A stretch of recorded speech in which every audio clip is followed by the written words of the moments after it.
কেরামের মধ্যে একজন সাহাবী, তারা দুইজন সাহাবী ছিলেন। দুইজন সাহাবীর মধ্যে তারা হিন্দু ছিলেন, ইসলাম ধর্ম গ্রহণ করেছেন। রাসূল পাকের কাছে যখন ইসলাম ধর্ম গ্রহণ করেছেন, তারপর ওই সাহাবী একজন দুইজন এই যুদ্ধের ময়দানে গিয়ে তারা একজন শাহাদাতের পেয়ালা পান করেছেন, আর একজন গাজী হয়ে এসেছেন। দীর্ঘ 1 বছর পর উনি স্বপ্ন দেখলেন যে এই লোকটা শহীদ হয়ে কবরে ঘুমিয়ে গেছে, সে 500 বছর পরে ওই যে লোকটা জীবিত, তারপরে জান্নাতে যাইতেছে। তখন সাহাবী রাসূলের নিকট গিয়ে বলল, ইয়া রাসূলুল্লাহ, ইয়া হাবিবাল্লাহ, নবী গো, ও নবী, জানতে চাই শহীদ হওয়ার পর 500 বছর যায়, কিন্তু আমি দুনিয়াতে এখনো আছি, তারপরও কেন আমি 500 বছর আগে জান্নাতে যাইতেছি আমি দেখতে পেলাম। ইয়া রাসূলুল্লাহ, নবী গো, আমি জানতে চাই। আল্লাহর হাবিব রাহমাতাল লিল আলামিন মুস্কি হাসি দিয়ে বললেন, ও সাহাবী, শুনিয়া রাখো, শুনিয়া রাখো, তুমি দুনিয়ার জমিনের মধ্যে এখনো তুমি বেঁচে আছো, মাঘে রমজান নামক নিয়ামতটা পেয়েছো। বলেন না সুবহানাল্লাহ। কারণ ওই সাহাবী মাঘে রমজান নামক নিয়ামত তো আর পাবে না, দুনিয়ার থেকে বিদায় নিয়ে গেছে। মাঘে রমজান 1000 মাসের চাইতে উত্তম একটা রাত মহান মালিক দিয়েছেন। ওই রাতে যারা ইবাদত করেছে, সঞ্চয় করেছে, ব্যাংকে জমা রেখেছে, খোদার কসম 1000 মাসের চাইতে উত্তম রাত 83 বছর 4 মাস যদি হয়ে যায়, মহান মালিকের নিকট যদি বলি, আল্লাহ তুমি তো ওয়াদা করেছো তোমার বন্ধুর সাথে আমাদেরকে এই নিয়ামত দিবা, ওই নিয়ামত যদি তুমি দিতেই চাও, তাহলে জান্নাত নামক নিয়ামতটা আমাদেরকে দান করে দাও। বলেন না সুবহানাল্লাহ। আরে কিয়ামতের ময়দানে জান্নাত ছাড়া আর কি আছে? জান্নাতে গেলেই আপনি যখন জান্নাতের ফলের দিকে আপনি নজর করবেন, যে আঙ্গুর ফল খেতেছিলাম, সামনে আপনার আসবে, যা প্রয়োজন খাওয়ার পর আবার জায়গায় চলে যাবে। জান্নাতের মহান মালিক, মহান রব্বে কারীম, দীর্ঘ 1 মাস সিয়াম সাধনার পরে আপনি আমাকে ঈদুল ফিতরের জামাতে অংশগ্রহণ করার তৌফিক দিয়েছেন। যে মহান মালিকের নিকটে অনেকে আশায় ছিল, গত বছর যারা এই জামাতে অংশগ্রহণ করেছিল, এই বছর তারা নাই অনেকেই, কথা বলেন ঠিক কিনা? কিন্তু কেউ এমন আশা নিয়ে ঈদের ময়দানে আসে নাই যে এই বছর নামাজ পড়লাম, আগামী বছর নামাজ পড়তে পারবো না, এই নিয়ত নিয়ে আমরা কেউ আসি নাই। আবারও আমরা আশাবাদী, আগামী বছর যদি মাঘে রমজানুল মুবারক পেয়ে যাই, ঈদুল ফিতরে আমরা অংশগ্রহণ করব। কথা বলেন ঠিক কিনা? যে মহান মালিকের ডাকে সাড়া দিয়ে যারা চলে গেছে, আমরা এমন লোক এই জামাতের মধ্যে রয়েছি যাদের কবরের মাটি গুলা লাফালাফি করতেছে, কবরের মাটি গুলা লাফালাফি করতেছে, যাদের বাঁশ গুলা পেকে গিয়েছে। কথা বলেন ঠিক কিনা? শুধু তাই না, মার্কেটের মধ্যে সাদা কাপড় রেডি হয়ে গেছে। কথা বলেন ঠিক কিনা? আমরা এখন ঈদুল ফিতরের জামাতে অংশগ্রহণ করব, এখনো কেন আসতে পারি না? কারণটা হচ্ছে আমাদের ঈমান বিশ্বাস ঠিক না থাকার কারণে, আমাদের ঈমান বিশ্বাস কম থাকার কারণে আমরা আসতে পারি না। কথা বলেন ঠিক কিনা? আজকে যদি বাইতুল আমান জামে মসজিদে বলা হয় আজকে সকাল থেকে 5000 টাকা করে জনপ্রতি দেওয়া হবে, তাহলে ইমাম সাহেবের আগে মুসল্লি এসে হাজির হয়ে যাবে। কথা বলেন ঠিক কিনা?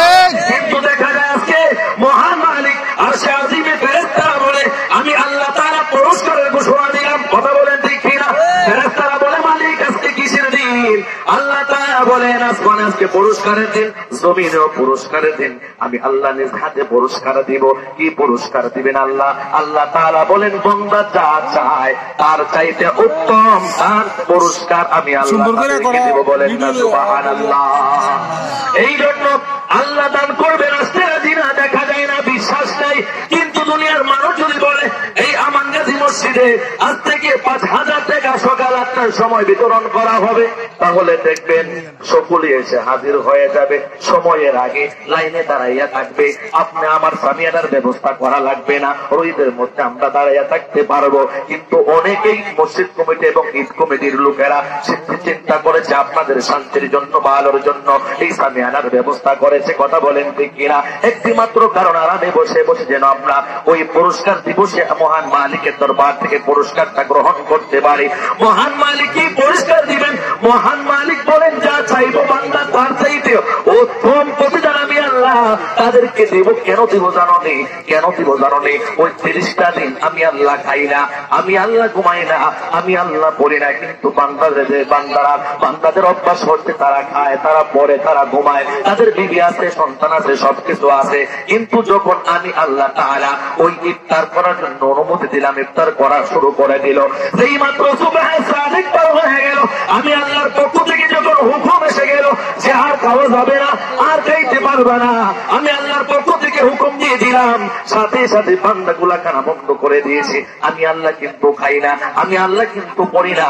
ওই বান্দাগুলা আমাকে লক্ষ্য করেছে, আমাকে বিশ্বাস করেছে, আমাকে ভয় করে যারা রোজা রেখেছে, আমি আল্লাহ তাআলা ওই ঈদুল ফিতরের মাঠে আমি আল্লাহ তাআলা তাদেরকে উত্তম প্রতিদান দিব। কেমন প্রতিদান জানো নি? আমার আল্লাহ তাআলা বলেন, ও বন্ধু হাবিব, আপনি জানিয়ে দেন, قد أفلح من تزكى وذكر اسم ربه فصلى। অবশ্যই যে ব্যক্তি পবিত্রতা অর্জন করে, তার প্রতিপালকের স্মরণ করে, নামাজ আদায় করে এবং রোজা আদায় করে এবং আল্লাহ তাআলার বিধানগুলি সঠিকভাবে আদায় করে, আল্লাহ তাআলা বলেন, ও বন্ধু হাবিব, আপনি জানিয়ে দিন তাদেরকে আমি আল্লাহ তাআলা তাদেরকে উত্তম প্রতিদান দান করব। বলেন না সুবহানাল্লাহ। প্রশ্ন হতে পারে, হুজুর কিসের প্রতিদান মহান মালিক আমাদেরকে দিবেন? কি মালিক আপনার কাছে, কি মালিকের কাছে আপনি কি চাইবেন? দুনিয়ার সমস্ত ধন দৌলত চাই, দুনিয়ার সমস্ত ধন দৌলত মালিকের কাছে তুচ্ছ, দুনিয়ার সমস্ত ধন ব্যক্তিদের আল্লাহর কাছে তুচ্ছ। কথা বলেন ঠিক কিনা? রাজা বাদশাহ পর্যন্ত তুচ্ছ।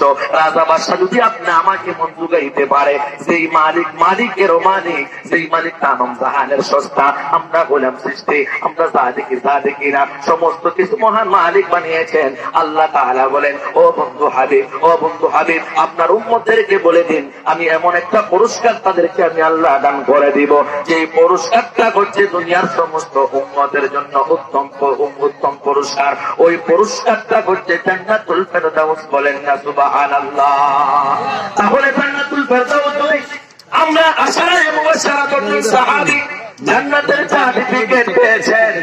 এই দুনিয়ার জমিনে আমরাও যদি পুরস্কারের আশা করি, মালিকের কাছে যদি যাওয়ার মতো চাইতে পারি, আমরা যদি পুরস্কার নেওয়ার জন্য আগে আগে আসতে পারি, কিন্তু আসলাম না। মালিক বলে, আমি পুরস্কার দিব।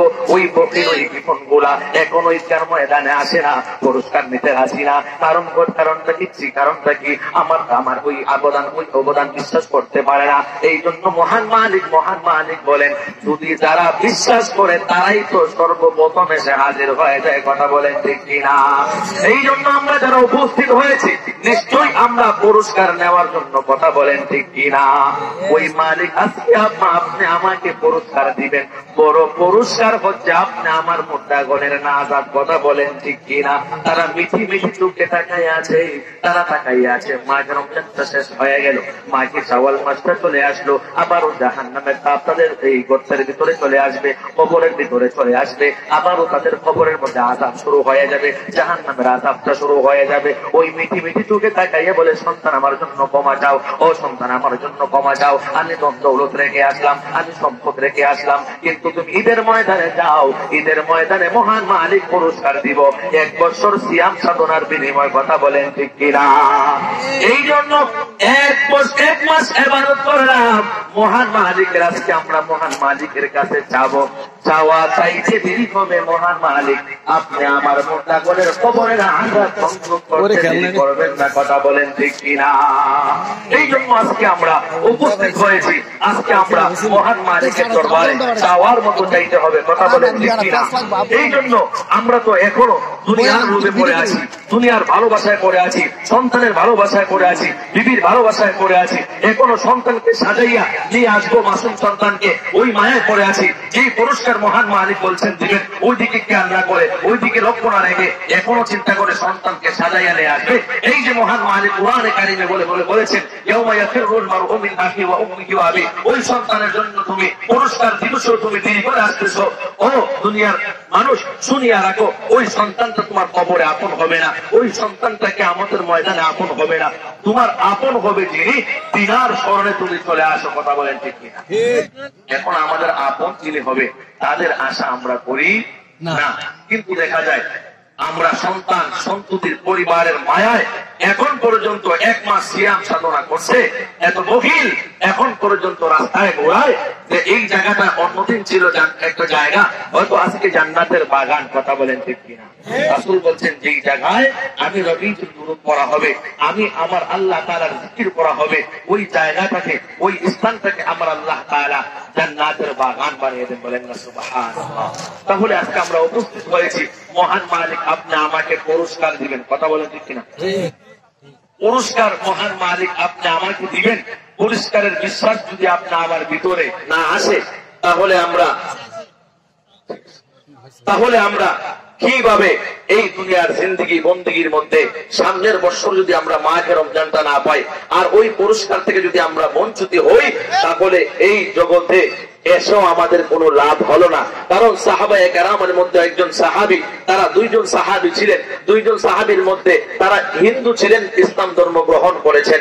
রাসূল পাকের কাছে যখন ইসলাম ধর্ম গ্রহণ করেছেন, তারপর ওই সাহাবী 2 জন এই যুদ্ধের ময়দানে গিয়ে তারা একজন শাহাদাতের পেয়ালা পান করেছেন আর একজন গাজী হয়ে এসেছেন। দীর্ঘ 1 বছর পর উনি স্বপ্ন দেখলেন যে এই লোকটা শহীদ হয়ে কবরে ঘুমিয়ে গেছে, সে 500 বছর পরে ওই যে লোকটা জীবিত, তারপরে জান্নাতে যাইতেছে। তখন সাহাবী রাসূলের নিকট গিয়ে বলল, ইয়া রাসূলুল্লাহ, ইয়া হাবিবাল্লাহ, নবী গো, ও নবী জানতে চাই শহীদ হওয়ার পর 500 বছর যায়, কিন্তু আমি দুনিয়াতে এখনো আছি, তারপরও কেন আমি 500 বছর আগে জান্নাতে যাইতেছি আমি দেখতে পেলাম। ইয়া রাসূলুল্লাহ, নবী গো, আমি জানতে চাই। আল্লাহর হাবিব রাহমাতাল লিল আলামিন মুস্কি হাসি দিয়ে বললেন, ও সাহাবী, শুনিয়া রাখো, তুমি দুনিয়ার জমিনের মধ্যে এখনো তুমি বেঁচে আছো, মাহে রমজান নামক নিয়ামতটা পেয়েছো। বলেন না সুবহানাল্লাহ। কারণ ওই সাহাবী মাহে রমজান নামক নিয়ামত তো আর পাবে না, দুনিয়া থেকে বিদায় নিয়ে গেছে।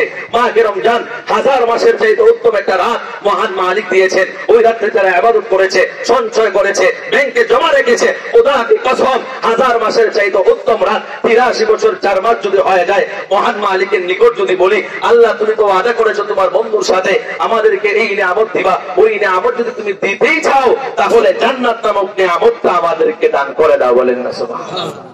আরে কিয়ামতের ময়দানে জান্নাত ছাড়া আর কি আছে? জান্নাতে গেলেই আপনি যখন জান্নাতের ফলের দিকে আপনি নজর করবেন, যে আঙ্গুর ফল খেতেছিলাম, সামনে আপনার আসবে, যা প্রয়োজন খাওয়ার পর আবার জায়গায় চলে যাবে। জান্নাতের নিয়ামত বলে শেষ করতে পারবো না। এই জন্য মহান মালিকের কাছে একটাই আবদার করব, মালিক ঈদুল ফিতর থেকে তোমার কাছে চাই ঈমান নিয়ে যেন মৃত্যুটা বরণ করতে পারি। কথা বলেন ঠিক কিনা? রাসূল বলছেন, আমার একটা উম্মত যদি যাররা পরিমাণ, একটা সরিষা দানাকে 70টা ভাগ করলে একটা ভাগ হচ্ছে যাররা, রাসূল বলেন যাররা পরিমাণ ঈমান নিয়ে যদি আমার কোন উম্মত কবরে আসতে পারে, নবীর দুরূদ নিয়ে, মহব্বত নিয়ে, ভালোবাসা নিয়ে যদি কবরে আসতে পারে, আমি নবী মদিনার রওজায় থাকতে পারি না, আমি রাসূল তার কবরে হাজির হয়ে যাই। বলেন না সুবহানাল্লাহ। তাহলে ওই নবীর আশিক হইয়া যাওয়ার দরকার আছে না নাই? নবীর আদর্শ আমরা বাস্তবায়ন করার দরকার আছে না নাই? এই জন্য নবীর আদর্শের মধ্যে ঈদুল ফিতর এবং ঈদের নামাজের একটা আদর্শ হচ্ছে, রাসূল যে রাস্তা দিয়ে আসতেন ওই রাস্তার বিপরীত একটা রাস্তা দিয়ে বাড়িতে যাইতেন সওয়াবের বেশির আশায়। ঠিক কিনা? আমরাও চেষ্টা করব রাসূলের এই আদর্শটা আমরা আজকে বাস্তবায়ন করার। আমরা চতুর্দিকে ছড়াইয়া ছিটাইয়া যাব, মানুষগুলা দেখবে, আমাদের আনন্দগুলা দেখবে, উপভোগ করবে। এটাই তো আরত্ব।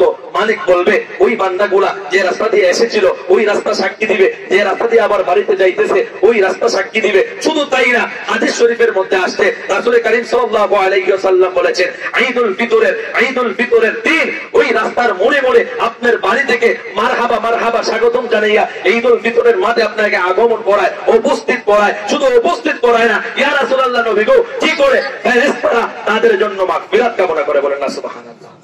তাহলে ফেরেশতারা আমাদের জন্য মাগফিরাত কামনা করতেছে, রাস্তা দাঁড়াইয়া চিৎকার করতেছে, আল্লাহ আপনার বান্দা খায় নাই, আপনাকে খুশি করছে, আপনাকে রাজি করছে, বান্দা গুনাহ নিয়ে মিটমাটে যাইতেছে, গুনাহটা ক্ষমা করে দেন, মাগফিরাত করে দেন, মাগফিরাত করে দেন, মাগফিরাত করে দেন। আল্লাহ ওই বান্দার মুর্দাত কবরের মধ্যে না জাহান্নামের আগুনে জ্বলতেছে, আল্লাহ ওই বান্দা তো তোমাকে খুশি করছে, না খাইয়া ইফতার খাইছে, সেহরি খাইছে, এই 20 রাকাত তারাবির নামাজ কষ্ট করে গরমের মধ্যে পড়ছে, আল্লাহ ওই বান্দার মুর্দার জন্য আমি ফেরেশতা হয়ে ক্ষমা চাই, মাগফিরাত কামনা করি। ওই বান্দার মুর্দাগণকে আপনি ক্ষমা করে দিন, বলেন না সুবহানাল্লাহ। এইভাবে বলতে থাকে, এইভাবে বলতে থাকে, কতক্ষণ বলতে থাকে, কতক্ষণ বলতে থাকে। আসলে এক হাদিস শরীফের মধ্যে আসছে, সূর্য যখন উদয় হয় সকাল বেলা মাঘে শাওয়াল মাসে এবং সন্ধ্যা পর্যন্ত, সূর্যটা অস্ত যাওয়া পর্যন্ত এভাবে ফেরেশতারা দাঁড়াইয়া চিৎকার করে করে ডাকতে থাকে আর বলতে থাকে, মালিক তুমি নৈরাশ করিও না কাউকে। আজকে একটা দিবস, যেটা আসমানে বলেছো পুরস্কারের দিবস, জমিনে পুরস্কারের দিবস। মানুষ পুরস্কার পাওয়ার আশায়, আপনার কাছ থেকে পাওয়ার আশায় আজকে কোনো মানুষের কাছে যায় নাই, আজকে কোনো মানুষের দরজায় যায় নাই। একমাত্র দরজা তুমি মালিকের, তুমি ফিরাইয়া দিলে কোনো মালিকের দরজা নাই। আল্লাহ আমরা তার পক্ষ থেকে মাগফিরাত কামনা করি, তাকে ক্ষমা করে দিন, বলেন না আমিন। আমরা ক্ষমা চাই কি চাই না?